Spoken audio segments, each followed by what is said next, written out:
Halo teman-teman, selamat datang kembali di Laskar Pelangi Channel.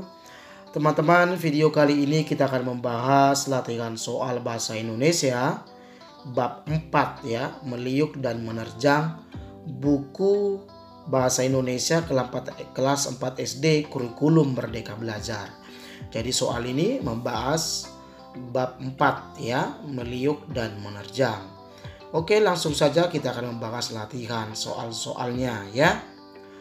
Soal yang pertama, hal utama yang ingin disampaikan dalam sebuah paragraf disebut A. Ide pokok, B. Ide pendukung, C. Topik, D. Tema.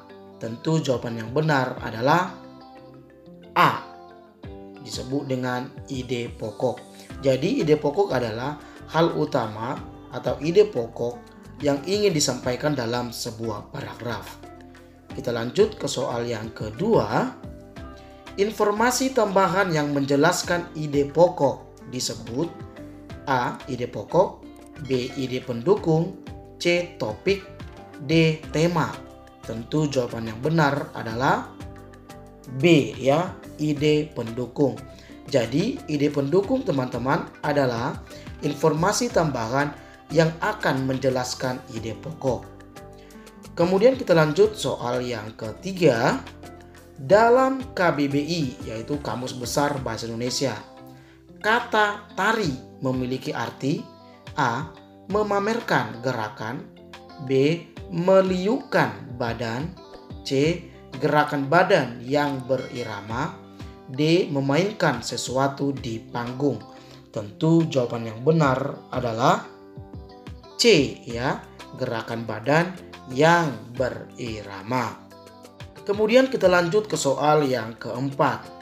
Dalam KBBI, Kamus Besar Bahasa Indonesia, kata menerjang memiliki arti A. Menendang, menyepak, menyerang, menyerbu, B. Melompat, C. Lemah lembut, D. Terjun. Nah, tentu jawaban yang benar adalah A ya. Menerjang memiliki arti menendang, menyepak, menyerang, dan menyerbu ya. Kemudian kita lanjut ke soal yang kelima. Perhatikan teks berikut.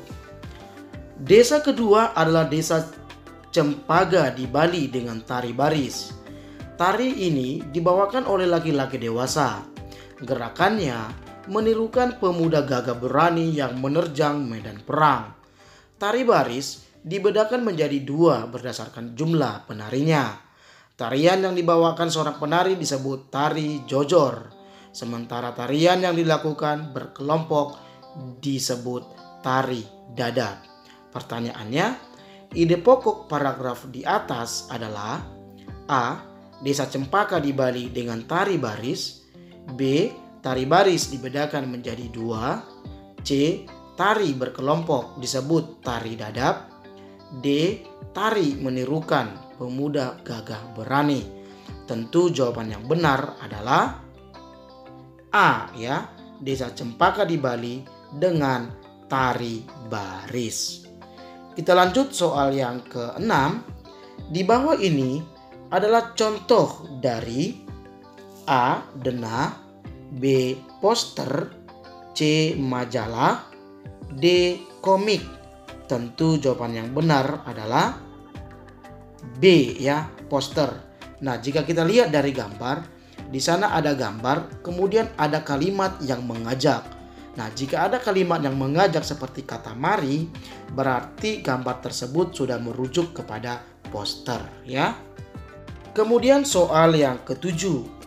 Kalimat poster bersifat A. Pemberitahuan, B. Memerintah, C. Mengajak, D. Melarang. Nah, tentu jawaban yang benar adalah C ya, bersifat mengajak.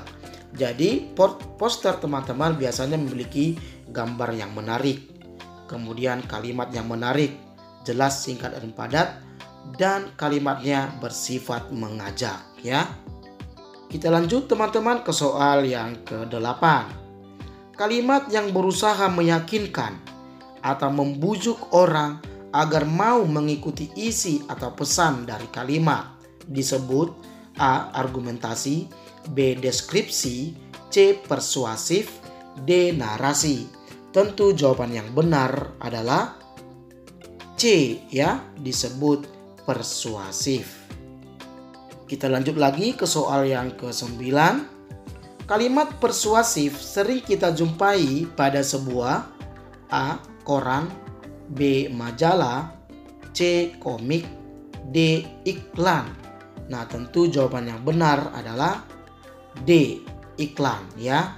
Jadi teman-teman, kalimat persuasif itu sering kita jumpai pada sebuah iklan. Karena kalimat persuasif ini adalah kalimat yang mengajak, ya, merayu, meyakinkan seseorang atau kelompok untuk membeli atau menggunakan sebuah benda atau sebuah produk yang ditawarkan dalam iklan. Jadi kalimat persuasif ini sering terdapat di dalam sebuah iklan, ya. Kemudian soal yang ke-10. Di bawah ini adalah ciri-ciri kalimat persuasif kecuali A. bersifat ajakan, B. menggunakan tanda seru, C. memiliki kata unsur mari dan ayo, D. bersifat perintah. Tentu jawaban yang benar adalah D, ya. Bersifat perintah bukanlah ciri-ciri dari kalimat persuasif. Kemudian soal yang ke-11, kegiatan tanya jawab antara dua orang atau lebih dengan tujuan mencari informasi tertentu disebut A. wawancara, B. laporan, C. teks pemberitahuan, D. berita. Nah, tentu jawaban yang tepat adalah A, ya, wawancara. Jadi wawancara adalah kegiatan tanya jawab antara dua orang atau lebih dengan tujuan mencari informasi tertentu. Oke teman-teman, kita lanjut ke soal yang ke-12. Orang yang mewawancarai disebut A. notulen, B. orator, C. pewawancara, D. reporter. Tentu jawaban yang benar adalah C, ya, pewawancara. Kalau notulen itu teman-teman adalah juru tulis. Kalau orator itu adalah sebutan bagi orang yang berpidato. Kalau reporter itu adalah sebutan bagi orang yang memberikan laporan sebuah berita, ya. Kita lanjut ke soal yang ke-13.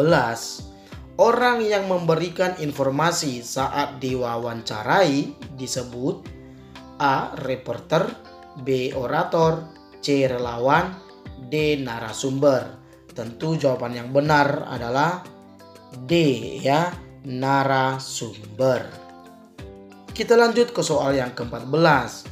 Berikut sikap yang sesuai saat melakukan wawancara kecuali A. bersikap sopan dan menghormati narasumber, B. menyapa dengan sapaan yang sesuai, C. berbahasa yang baik, singkat dan jelas, D. berbicara yang lantang. Tentu jawaban yang benar adalah D, ya, berbicara yang lantang bukanlah sikap yang sesuai pada saat kita melakukan wawancara. Kemudian soal yang ke-15, gaya bahasa yang cara penyampaiannya melalui kiasan, ibarat atau perumpamaan disebut A. majas, B. kalimat perumpamaan, C. kalimat persuasif, D. kalimat murni. Tentu jawaban yang benar adalah A, ya, majas. Jadi majas itu teman-teman secara singkat disebut dengan gaya bahasa, ya. Gaya bahasa cara menyampaikan kepada orang lain supaya cara penyampaiannya agar lebih indah dan menarik, ya. Kemudian soal yang ke-16. Jenis kiasan yang mengumpamakan benda mati dapat bertingkah laku seperti manusia disebut A. majas hiperbola, B. majas metafora, C. majas personifikasi, D. majas asosiasi. Tentu jawaban yang benar adalah C, ya, majas personifikasi. Nah, sebagai informasi teman-teman bahwa jenis majas itu sangat banyak, ya. Jenis majas yang pertama itu ada majas perbandingan, kemudian ada majas pertautan, ada majas pertentangan, kemudian itu ada majas yang namanya sindiran. Nah, ini hiperbola, metafora, personifikasi, dan asosiasi itu contoh-contoh dari jenis-jenis majas tersebut ya. Memang sangat disayangkan di materi itu hanya membahas majas personifikasi saja ya. Biasanya materi ini itu terdapat di bangku sekolah menengah pertama atau di SMP sudah kita temukan itu tentang gaya bahasa. Tetapi di sini di kelas 4 sudah dibahas, tapi hanya satu saja, yaitu majas personifikasi. Kita lanjut teman-teman ke soal yang ke-17. Di bawah ini contoh kalimat majas personifikasi adalah: A. Semoga Bapak bisa menerima pemberian yang tidak seberapa ini. B. Daun kelapa itu melambai-lambai di pinggir pantai. C. Semua kendaraan parkir mulai dari sepeda, motor, dan mobil. D. Aku kaget mendengarnya seperti mau mati rasanya. Tentu jawaban yang benar adalah B ya. Daun kelapa itu melambai-lambai di pinggir pantai. Nah, kenapa dibilang majas personifikasi? Karena daun kelapa itu seolah-olah seperti manusia. Yang melambai-lambai itu yang bisa hanya manusia saja. Benda nggak bisa melambai-lambai. Tapi karena ini kalimat adalah kalimat kiasan, kalimat majas, maka majas personifikasi itu adalah seperti seolah-olah seperti manusia. Jadi jawabannya adalah B ya. Kemudian soal yang ke-18. Tujuan kalimat majas adalah: A. Memperindah penyampaian sebuah makna dan pesan. B. Mempersulit arti dari sebuah kalimat. C. Memperluas makna kalimat. D. Mempersempit isi dari sebuah makna kalimat. Tentu jawaban yang benar adalah A ya. Memperindah penyampaian sebuah makna dan pesan. Kemudian kita lanjut ke soal yang ke-19. Bola bulu tangkis itu disebut kok. Kata tanya yang tepat untuk menanyakan kalimat di atas adalah: nah, A. Apa? B. Di mana? C. Kapan? D. Mengapa? Nah, tentu jawaban yang benar adalah A ya, apa. Karena yang dibahas dalam sebuah kalimat tersebut adalah benda. Bola bulu tangkis itu disebut kok. Kok itu adalah benda. Nah, kata tanya yang cocok adalah menggunakan kata tanya apa ya. Sebagai contoh kalimat tanyanya, apa nama bola bulu tangkis ya. Oke teman-teman, kita lanjut ke soal yang terakhir, soal yang ke-20. Rudi Hartono menyumbangkan medali emas pada tahun 1972. Kata tanya yang tepat untuk menanyakan kalimat di atas adalah: A. Apa? B. Siapa? C. Di mana? D. Mengapa? Nah, pada kalimat di atas terdapat yang namanya unsur kalimat tanya, yaitu siapa. Jadi jawaban yang benar adalah B. Siapa ya. Siapa yang menyumbangkan medali emas pada tahun 1972. Nah ya. Oke teman-teman, demikian pembahasan soal kita kali ini. Jangan lupa like, komen, dan subscribe channel ini ya. Kemudian share ke teman-teman kalian. Oke, sampai jumpa dalam video. Terima kasih.